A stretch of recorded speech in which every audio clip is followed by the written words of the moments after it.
You got to get beyond that analytical mind to get into the operating system to change those unwanted habits and behaviors.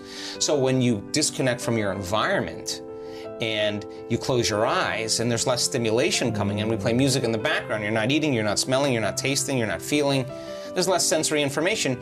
Naturally, this mechanism starts to slow down, and so there's less information, and you go into alpha, and you cross the analytical mind. And what separates the conscious mind from the subconscious mind is the analytical mind. So now you're suppressing the analytical mind that's saying you can't, it's too hard, the voice goes away. And in alpha now, we're not looking for any kind of alpha, we're looking for coherent alpha. So as they open their focus and they sense space, the act of sensing and feeling causes them to stop thinking and analyzing. So you start seeing energy leave the neocortex, right? If they do it really well and the body starts to fall asleep, or it feels so comfortable that it can rest in the present moment and let it almost fall asleep and you're still conscious and awake, now you're in theta. Now that's a hypnotic state. Your body's like vibrating almost. Yeah, the door between the conscious mind and the subconscious mind is wide open. It's very programmable. Very programmable. What should we be saying or thinking in You're not doing state? anything. You shouldn't be thinking Now, anything. the formula is when you sense, you'll watch, we do this naturally when we go to bed at night. Yes. But now we're just taking you down the steps so you know the terrain, how to get there. In theta, when you're in that state, you can reprogram, you can rewrite the program. It's easier because you're out of this thinking brain. So we shouldn't be thinking to reprogram, or just You won't be reprogramming thinking, you'll be itself? rehearsing. Rehearsing. You'll see yourself doing something. What should we rehearse? Whatever you want. What do you want? You want to be an excellent handball player? Right. You want to be the top? You got to rehearse. So you visualize what you want to create. Yeah, you imagine. But it's better to do it when your body is very relaxed, or better yet, you forgot about your body. That's a better way to say it. Yeah. So then, when that theta happens, people are usually sitting like this, looking at the television just before they go to bed at night. They're half awake and they're half asleep, and they're telling them you need a flu shot. They're telling you need this drug. You have this problem. Eat this food. Yeah. It's going in. The analytical facilities are in the back seat. They're getting programmed to make that choice. They're getting programmed in some way. So they're suggestible to information.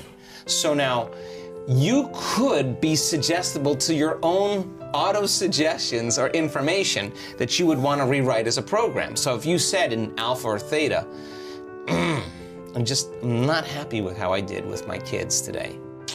I need another shot at it. And you're relaxed and you're present and you start reviewing how you're going to be with them, I guarantee you start installing hardware there. Right. You start rewriting the program, and you're so present that you can go through it. Then you go through it the next time, it's a little easier. Yeah. You go through it the next time, it's a little easier. You go through it the next time, your mind starts to wander, you catch yourself, you come back, you do it again. Well, what are you doing? You're rewriting the program and installing it, firing and wiring. Right? So you can't do that in beta because you're too distracted, right? It's the daily practice of mental rehearsal in that state, which allows you to manifest and attract it to yourself. Exactly. So whether that's a relationship, whether that's the career you want, How about the art of life? Yeah. I mean, relationships, job, whatever it is. Like money, like whatever. People always go to the things that are easy. Like in our work, we pick for the ones that you don't want to look at. We're going to go for that first because we take care of that, the rest gets easy, right? So then when there's an integration and people are in theta and they know how to regulate, then something crazy happens. So then when that door opens and their eyes are closed and they're not getting information from the environment, not from the TV, and you teach them how to tune into frequency and energy, and frequency carries information and they're in theta, and the brain starts to process in latent systems that energy and that frequency and transduces it into a mystical, profound experience in imagery. The arousal that takes place in the brain is gamma. They're having a very full-on sensory experience, but not with their senses. In other words, whatever's going on, it's more real than you and I sitting here, right? So imagine if your senses were heightened right now by 50%. Everything you're seeing, hearing, smelling, your awareness of the environment would be heightened, right? Awareness is consciousness. Yeah. So now we see these coherent alpha patterns lead to these coherent theta patterns, and these waves are so orderly that that wave of theta is a carrier wave. And then here comes gamma. That energy just bursts up into the brain from the body, the gates open up, and the arousal is not fear. The arousal is not pain. The arousal is not aggression and anger. The arousal is ecstasy. But here's the deal. This is alpha. If we had 100 people in the room and we were doing this, pretty easy to clap like this, right? Mm-hmm. That's coherence. We're rhythm, and that's good. Then if we went in to theta, it would be a lot slower, right? There's very little neocortical activity, so it's easy to create coherence there. But when you go to gamma, it's like this. Now try to imagine everybody, 100 people doing that. This is how orderly the neurons in your brain are. They're clapping so fast and they're all in rhythm. So how would you describe that kind of orderliness except bliss? How would you describe wholeness? What is it? I don't know, love, whatever that is. That arousal is so outside of normal. It's not a little bit of gamma. It's not a lot of gamma. It's not a lot of gamma. It's a supernatural amount of gamma. It's way outside of normal.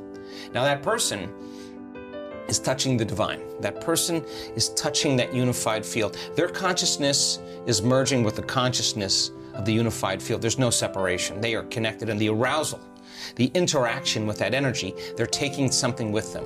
And sometimes there's a biological upgrade. There's the eczema, it's gone. There's the Parkinson's, it's gone. There's the blindness, it's gone.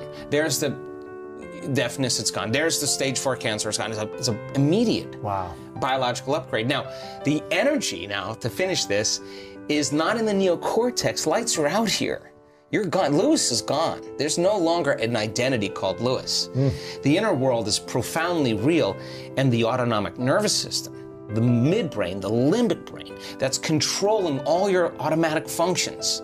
When you're in stress, that autonomic nervous system is dysregulated. It's out of balance. Now you're getting so much order, so much rhythm. That autonomic nervous system's touching every single cell in your body, every tissue, every organ, every system, and it's jiggling the cells, and the cells are getting new information coherently. And so you see the person get a biological upgrade. Now, you can only talk around this. You have to have the experience, but people who have the experience will have the biggest smile on their face because they'll realize it was always available to them. So the fundamental question is it worth it?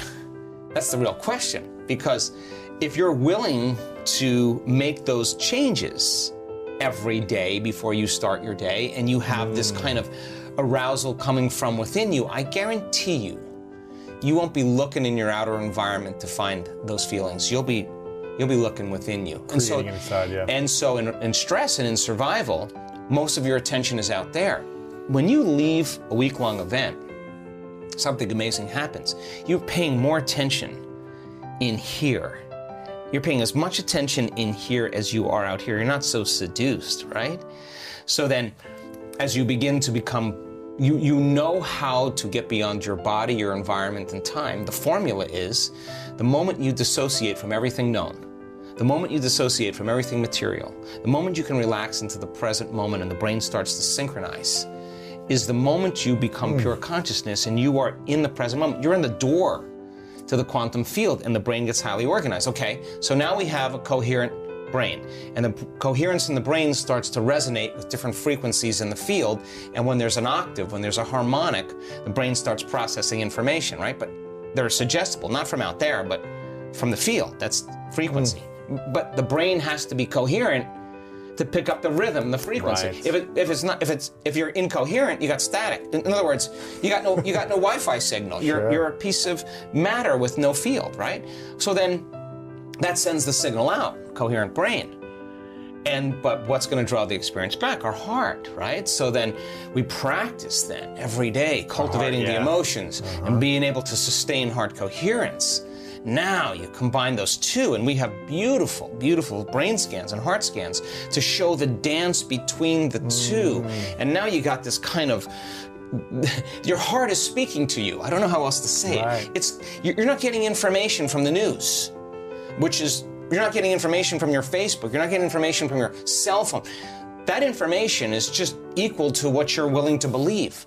But when your heart speaks to you because there's a resonance between the two, it's going to tell you exactly what's right for Lewis. Yeah. And it's not going to be what anybody else tells you. You're going to know. So that means then when you're in certain situations and something doesn't feel right because your heart is tuned, you know, the brain thinks, but the heart knows. Ooh. And so when you start getting in this compass, when you start navigating here, when you start practicing this and you start feeling, you are going to see the world through another lens.